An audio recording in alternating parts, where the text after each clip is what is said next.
नमस्कार दोस्तों, GK stocks में स्वागत है। आज का टॉपिक है बिहार पुलिस 2023 के एग्ज़ाम्स के जीके पोर्शन का प्रैक्टिस सेट 6।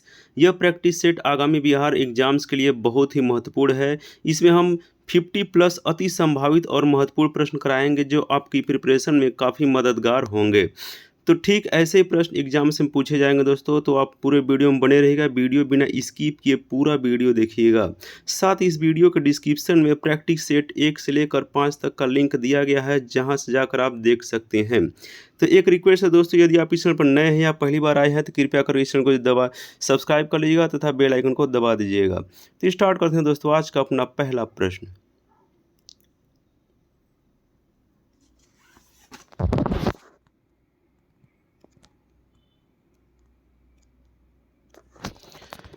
पहला प्रश्न है, 1905 में सर्वेंट्स ऑफ इंडिया सोसाइटी को किसने आरंभ किया था?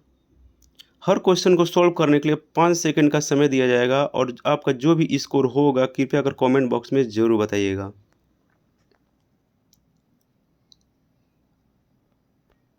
इसका आंसर है गोपाल कृष्ण गोखले। गोपाल कृष्ण गोखले ने 1905 में सर्वेंट्स ऑफ इंडिया सोसाइटी की स्थापना किए थे। अगला प्रश्न है, राष्ट्रपति देश में आपात स्थिति की घोषणा निम्नलिखित में से किससे लिखित परामर्श प्राप्त करने के बाद ही कर सकता है?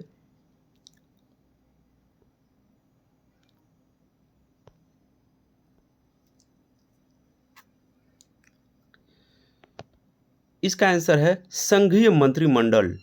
संघीय मंत्रिमंडल की परामर्श लेने के बाद ही या उनके विचार एक सम्मत होने के बाद ही राष्ट्रपति आपात स्थिति की घोषणा कर सकता है।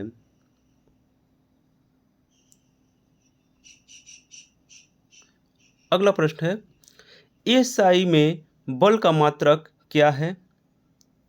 यह बहुत ही इंपॉर्टेंट है, कई बार एग्जाम्स में आ चुके हैं। इसका आंसर है एएसआई में बल का मात्रक न्यूटन है। अगर यदि भार का मात्रक पूछे तो भार का मात्रक भी न्यूटन ही होगा।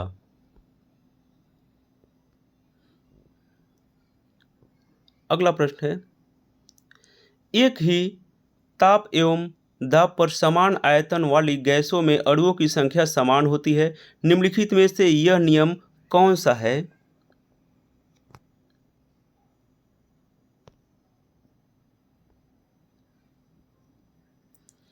इसका आंसर है एवोगैड्रो की परिकल्पना का नियम।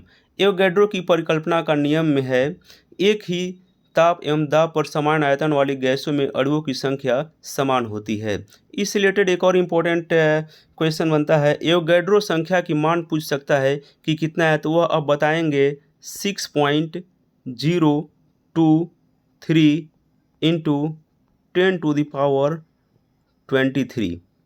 ये होता है एवोगैड्रो संख्या की मान। एग्जाम्स में बहुत बार ये भी आया है। अगला प्रश्न है, बायोगैस का मुख्य अवयव क्या है?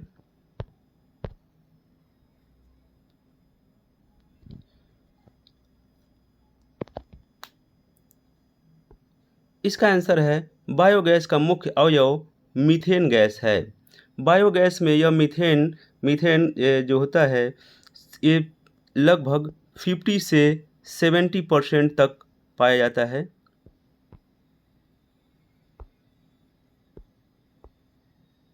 फिफ्टी से 70% तक पाया जाता है। और मीथेन का फुल फॉर्म है, जो रासायनिक जो सूत्र है वह है CH4। CH4 जो है मीथेन का रासायनिक सूत्र है। अगला प्रश्न है, जब हम वायुमंडल में ऊपर की ओर जाते हैं तो क्या होता है?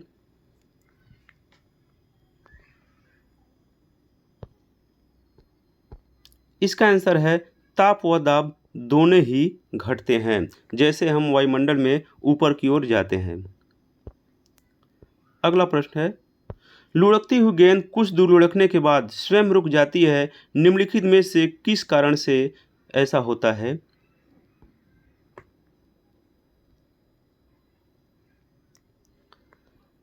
इसका आंसर है घर्षण बल। घर्षण बल के कारण लुढ़कती हुई गेंद कुछ दूर लुढ़कने के बाद स्वयं रुक जाती है।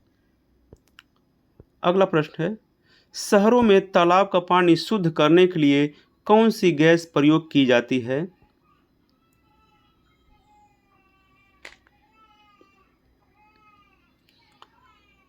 इसका आंसर है क्लोरीन। शहरों में तालाब का पानी शुद्ध करने के लिए क्लोरीन का प्रयोग किया जाता है। अगला प्रश्न है, प्लासी का युद्ध कब लड़ा गया था? यह भी बहुत ही इंपॉर्टेंट है।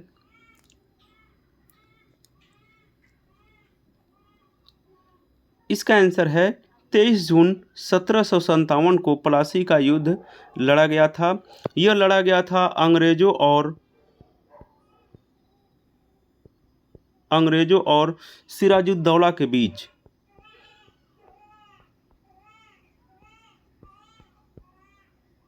जिसमें सिराजुद्दौला की पराजय हुई थी और अंग्रेजों की जीत हुई थी।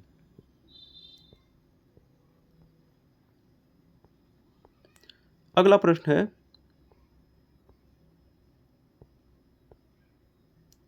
प्रथम मैसूर युद्ध किनके बीच लड़ा गया था?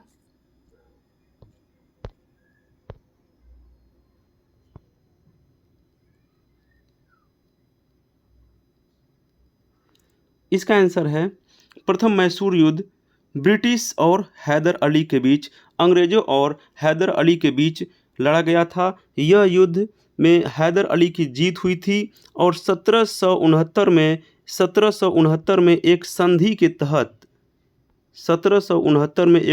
के तहत इस युद्ध का समापन हुआ था। अगला प्रश्न है, रेडियो तरंगें पृथ्वी की किस सतह से परावर्तित होती हैं?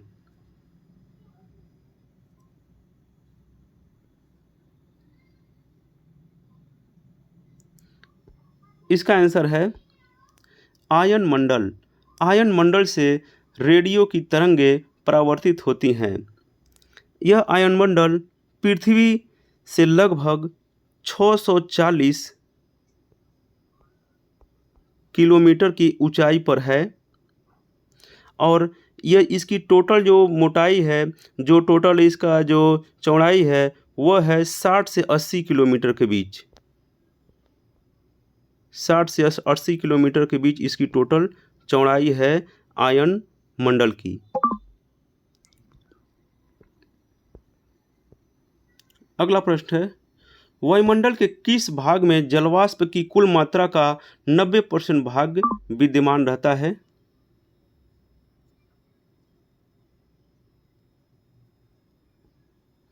इसका आंसर है क्षोभ मंडल। क्षोभ मंडल में जलवाष्प की कुल मात्रा का 90% भाग विद्यमान रहता है।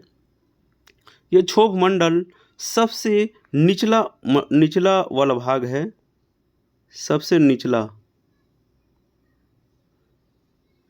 निचला वाला परत है क्षोभ मंडल। अगला प्रश्न है, एलोरा में प्रसिद्ध शिव मंदिर का निर्माण निम्न में से किस शासक ने किया था?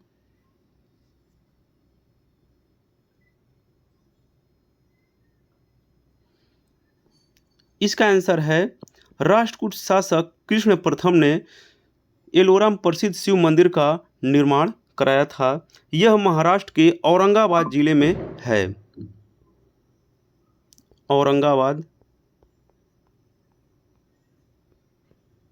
यह महाराष्ट्र के औरंगाबाद जिले में है।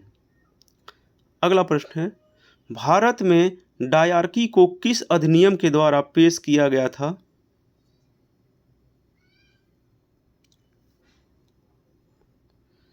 इसका आंसर है 1919 अधिनियम के तहत डायरकी को पेश किया गया था।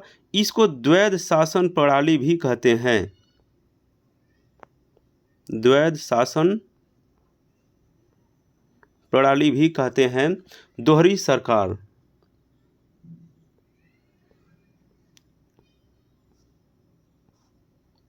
अगला प्रश्न है, नेशनल इलेक्ट्रॉनिक फंड ट्रांसफर की शुरुआत किस वर्ष में की गई थी?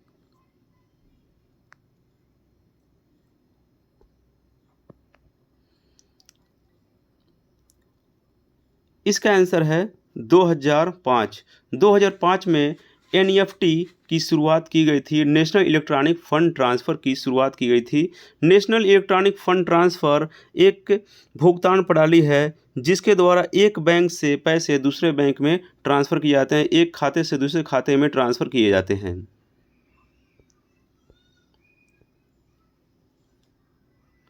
अगला प्रश्न है, भारत में कृषि में बेरोजगारी की प्रकृति निम्नलिखित में से किस तरह की है?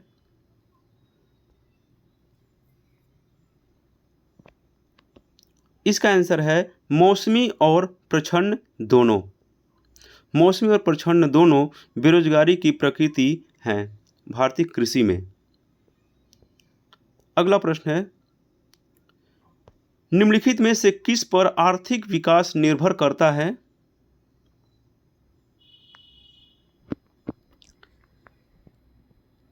इसका आंसर है प्राकृतिक संसाधन पर, पूंजी निर्माण पर और बाजार के आकार पर। ये तीनों पर आर्थिक विकास निर्भर करता है। अगला प्रश्न है, इनमें से कौन सा कंप्यूटर वर्ल्ड का पहला इलेक्ट्रॉनिक डिजिटल कंप्यूटर था?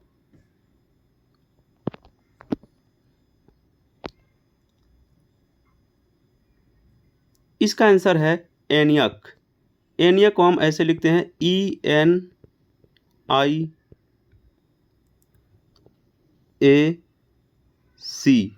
जिसका फुल फॉर्म है electronic numerical integrated and computer.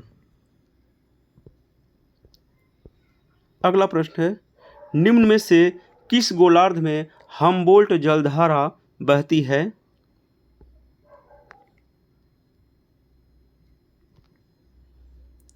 इसका आंसर है दक्षिणी गोलार्ध में हम्बोल्ट जलधारा बहती है। इससे रिलेटेड पॉइंट है, यह जलधारा प्रशांत महासागर में बहती है और यह एक ठंडे जलधारा है।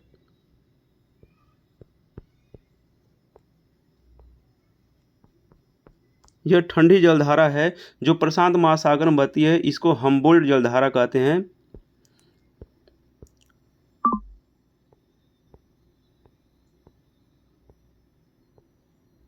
अगला प्रश्न है, यूरोप का गर्म कंबल का इनमें से किस जलधारा को कहा जाता है, या यूरोप का गर्म कंबल किस जलधारा को कहते हैं?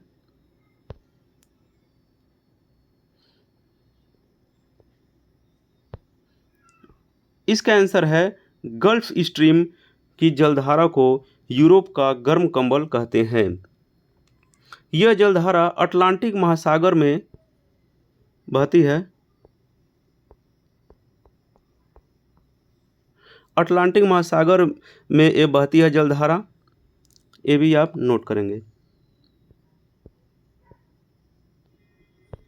अगला प्रश्न है, इनमें से कौन भारतीय रिजर्व बैंक का कार्य नहीं है?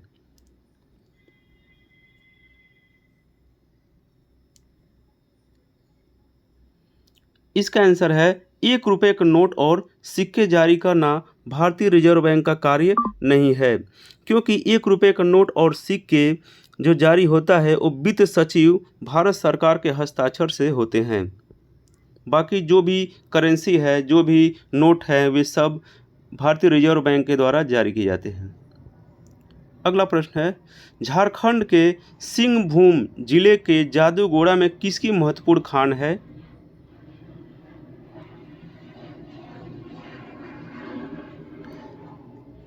इसका आंसर है यूरेनियम। यूरेनियम की खान है जादूगोड़ा में, सिंहभूम जिला के।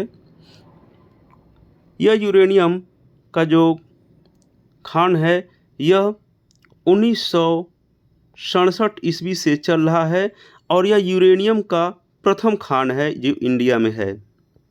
यूरेनियम का इंडिया में यह प्रथम खान है। अगला प्रश्न है, पृथ्वी पर सूर्य उदय हमेशा पूरब से ही क्यों होता है?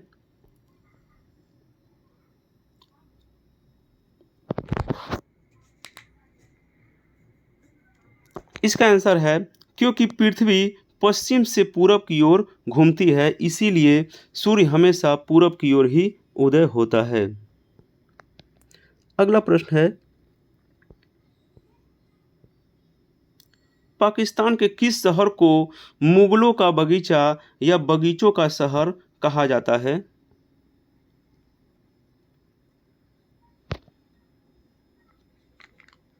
इसका आंसर है लाहौर। लाहौर को मुगलों का बगीचा या बगीचों का शहर कहा जाता है। लाहौर रावी नदी के किनारे स्थित है। अगला प्रश्न है, कंप्यूटर प्रौद्योगिकी की विशाल कंपनी इंटेल का मुख्यालय कहां पर है?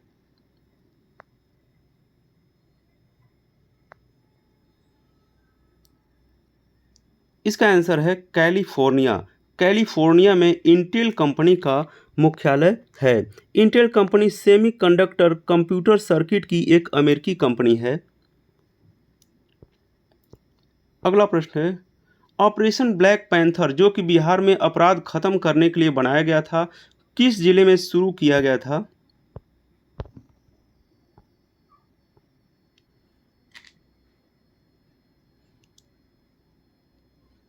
इसका आंसर है पश्चिमी चंपारण जिले में ऑपरेशन ब्लैक पैंथर शुरू किया गया था। तो दोस्तों, वीडियो अच्छी लग रही है तो आप वीडियो को लाइक करिए, चैनल को सब्सक्राइब करिए तो अपने दोस्तों के पास शेयर करना मत भूलिए। अगला प्रश्न है, प्रथम जैन महासभा का आयोजन कहाँ किया गया था?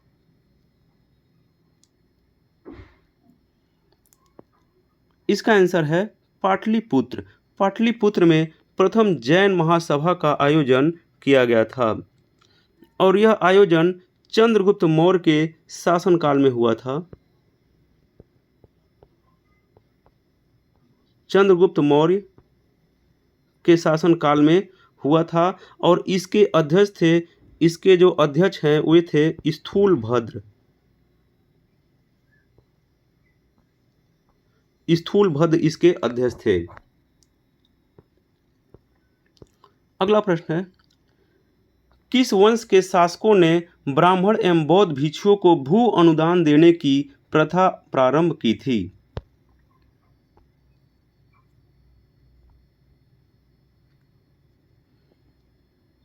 इसका आंसर है सातवाहन वंश। सातवाहन वंश ने ब्राह्मणों एवं बौद्ध भिक्षुओं को भू अनुदान देने की प्रथा आरंभ की थी। यह प्रथा उन्होंने दक्कन में भूमि अनुदान करके शुरुआत की थी। अगला प्रश्न है, एल्काइन का आणविक सूत्र होता है?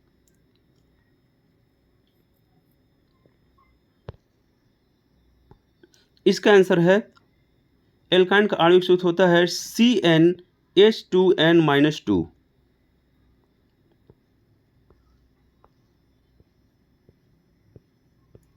अगला प्रश्न है, कोशिका विभाजन के किस अवस्था में क्रोमोसोम स्पष्ट दिखाई देता है?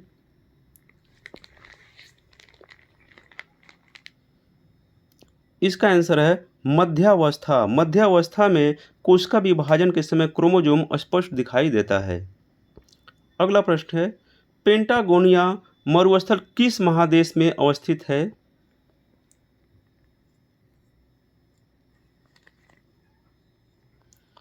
इसका आंसर है दक्षिणी अमेरिका। दक्षिण अमेरिका में पेंटागोनिया मरुस्थल स्थित है। यह मरुस्थल एक ठंडा और शुष्क रेगिस्तान है जो विश्व का 5वां बड़ा रेगिस्तान है और अमेरिका का बड़ा रेगिस्तान है। अगला प्रश्न है, फॉकलैंड की जलधारा किस प्रकार की जलधारा है?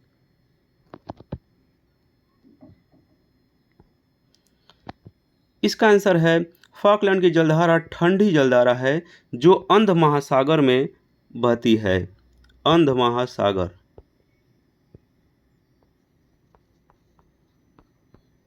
यह अंध महासागर में बहने वाली एक ठंडी जलधारा है। अगला प्रश्न है, डीएनए की श्रृंखलाएं बंधी होती हैं?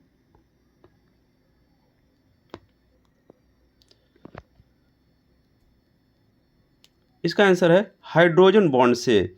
हाइड्रोजन बॉन्ड से डीएनए की श्रृंखलाएं बंधी होती हैं। अगला प्रश्न है, कौन सा पदार्थ पौधों के लिए एक सूक्ष्म पोषक होता है?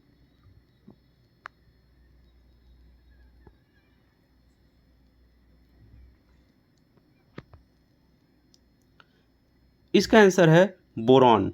बोरॉन पौधों के लिए एक सूक्ष्म पोषक होता है, लेकिन यह काफ़ी महत्वपूर्ण होता है उनके वृद्धि और विकास के लिए। बोरॉन के अलावा क्लोरीन, तांबा, लोहा, मैग्नीज, मोलिब्डेनम और जस्ता भी बहुत ही इंपॉर्टेंट होता है, जिसको सूक्ष्म रूप में पौधे लेते हैं अपने वृद्धि और विकास के लिए।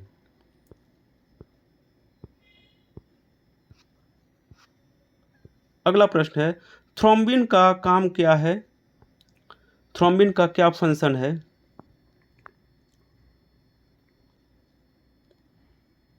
इसका आंसर है रक्त जमने में मदद करता है। रक्त जमने में सहायक है थ्रोम्बिन। अगर ये पूछे कौन सा विटामिन रक्त जमने में मदद करता है, तो इसका आंसर देंगे विटामिन के। के विटामिन जो है ये रक्त जमने में मदद करता है। अगला प्रश्न है, प्रिज्जर पुरस्कार किस क्षेत्र में दिया जाता है?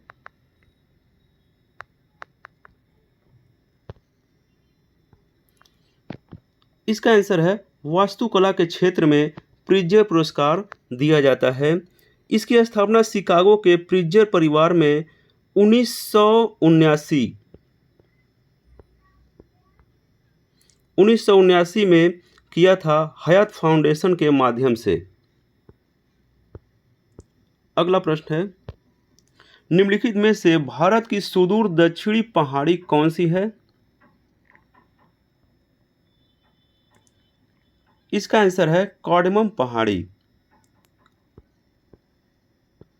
अगला प्रश्न है, किस संविधान संशोधन अधिनियम द्वारा यह प्रावधान किया गया है कि राष्ट्रपति राष्ट्रीय आपातकाल की उद्घोषणा केवल मंत्रिमंडल की लिखित सिफारिश प्राप्त होने पर ही कर सकता है?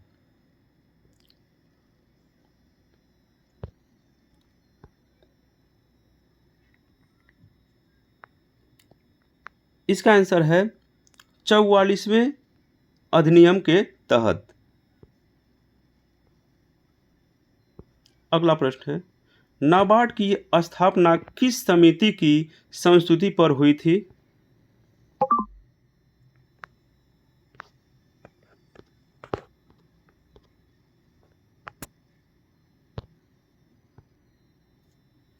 इसका आंसर है शिवरामन समिति। शिवरामन समिति की संस्तुति पर नाबार्ड की स्थापना हुई थी। अब देखते हैं नाबार्ड की स्थापना कब हुई थी।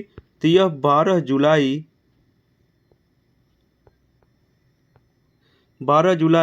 1982 में नाबार्ड की स्थापना हुई थी।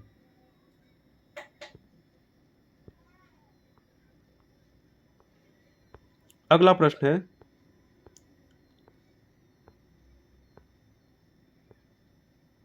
किस वायसराय के कार्यकाल के दौरान श्वेत विद्रोह हुआ था?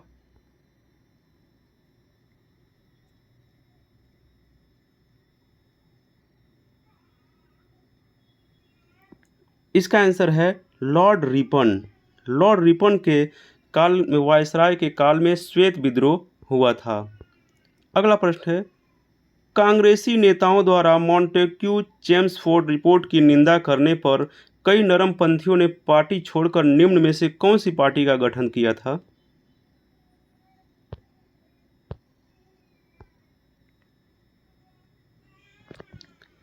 इसका आंसर है Indian national liberal federation party की गठन किया था। यह गठन 1919 में किया गया था। अगला प्रश्न है, निम्नलिखित में से किसने वर्नाक्यूलर प्रेस एक्ट निरस्त किया?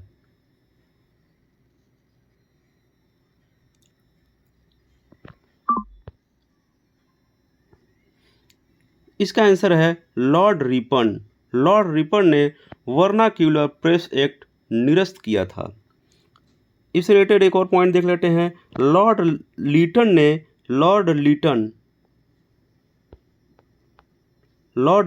ने 1878 में वर्नाक्यूलर प्रेस एक्ट पास किया था, जिसको लॉर्ड रिपन ने निरस्त किया। अगला प्रश्न है, रामोसी आंदोलन भारत के किस भाग में हुआ था?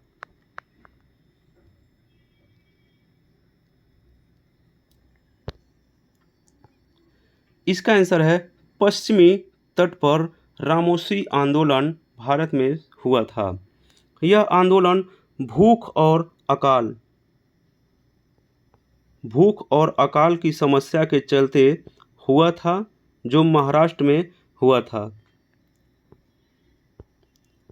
अगला प्रश्न है, रौलट एक्ट पर विचार के लिए कांग्रेस का विशेष अधिवेशन बुलाया गया, इसके अध्यक्ष कौन थे?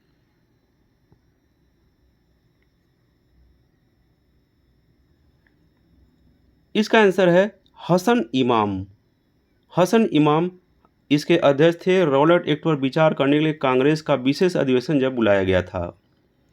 रौलट एक्ट से देखते हैं तो रौलट एक्ट को काला कानून भी कहते हैं।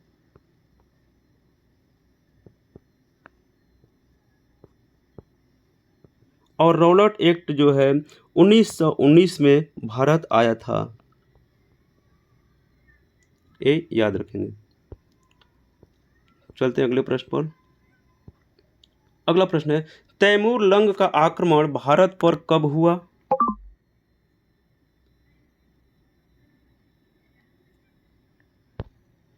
इसका आंसर है 1398। 1398 में तैमूर लंग ने भारत पर आक्रमण किया था। उस समय तुगलक वंश का अंतिम शासक शासन आसीन था, उसका नाम था नासिरुद्दीन मोहम्मद।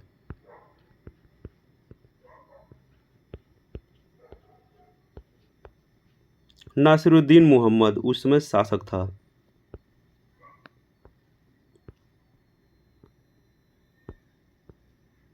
अगला प्रश्न है, हड़प्पा सभ्यता के किस स्थल से घोड़े की मृण मूर्तियां मिली हैं?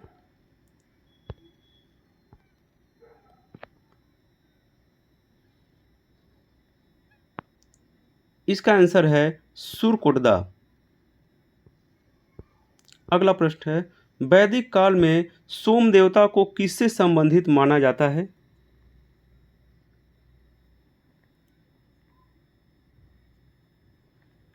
इसका आंसर है वनस्पति के देवता को सोम देवता के संबंधित माना जाता है।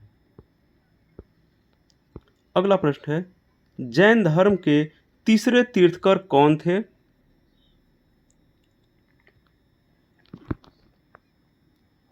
इसका आंसर है संभवनाथ।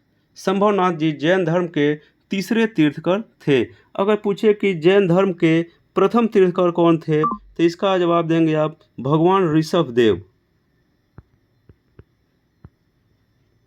ऋषभदेव पहले तीर्थकर थे और स्वामी महावीर ये अंतिम तीर्थकर थे। स्वामी महावीर अंतिम तीर्थकर थे और ये पहले तीर्थकर थे। ये पहले तीर्थकर थे 1 नंबर के, और 24वें नंबर के जो तीर्थकर थे वे स्वामी महावीर थे। अगला प्रश्न है, किस सुल्तान के काल में खालसा भूमि पैमाने पर विकसित हुई थी?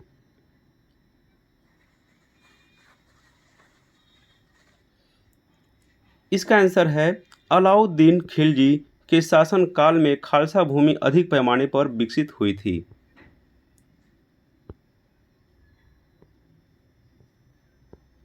अगला प्रश्न है, तबाकत ए नासरी के लेखक कौन थे?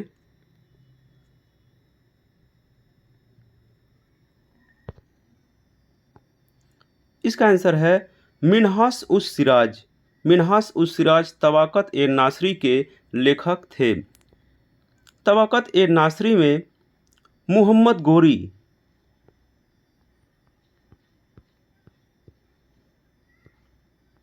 गोरी की विजय के बारे में लिखा है मिन्हास उस सिराज ने। अगला प्रश्न है, हीमोसाइटोमीटर का प्रयोग किसके लिए किया जाता है?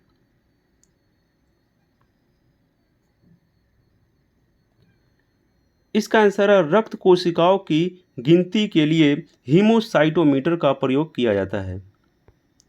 अगला प्रश्न है, एक डायनेमो जिसे बिजली उत्पन्न करने के लिए जाना जाता है वास्तव में क्या कार्य करता है?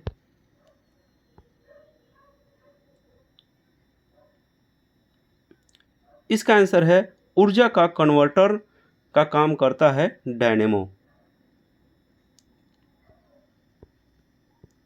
अगला प्रश्न है, यदि 100 वाट के बल्ब प्रतिदिन 10 घंटे जलाए जाएं तो प्रत्येक दिन कितने यूनिट विद्युत ऊर्जा व्यय होगी?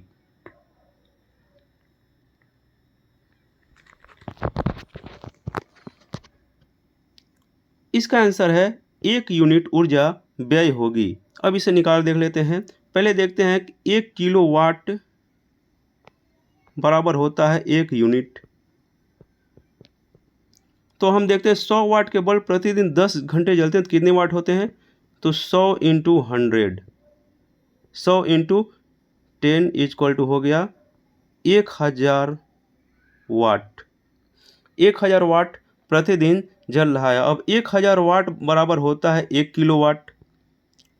1000 वाट बराबर होता है 1 किलो वाट। इसलिए 1 किलो वाट बराबर कितना हुआ? 1 यूनिट। इसलिए प्रतिदिन 1 यूनिट बिजली का व्यय होगा। अगला प्रश्न है, कार्बन डेटिंग का प्रयोग किसकी उम्र निर्धारण करने के लिए किया जाता है?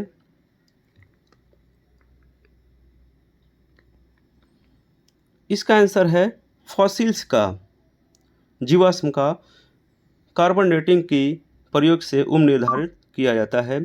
इसके सिर्फ जीवाश्म ही नहीं, इससे कोई भी पुरातात्विक चीज़ें हैं, जो भी पुरातात्विक चीज़ें हैं उनका ये हम कार्बन डेटिंग के द्वारा उम्र उसका निकाल सकते हैं। जीवाश्म हो गया, फॉसिल्स, पुरातात्विक चीज़ें जो भी हैं उनका इसमें कथन निकाल सकते हैं। तो ये था दोस्तों most important and selected 50+ GK practice set जो आपके बिहार एग्जाम्स के लिए बहुत ही इंपॉर्टेंट है। तो दोस्तों वीडियो अच्छी लगी हो तो आप इस चैनल को सब्सक्राइब कर लीजिएगा तथा बेल आइकन को दबा दीजिएगा तथा साथ ही इस वीडियो को अपने दोस्तों के पास शेयर जरूर करिएगा। तो thanks for watching friends, like and subscribe my channel GK stocks. जय हिंद।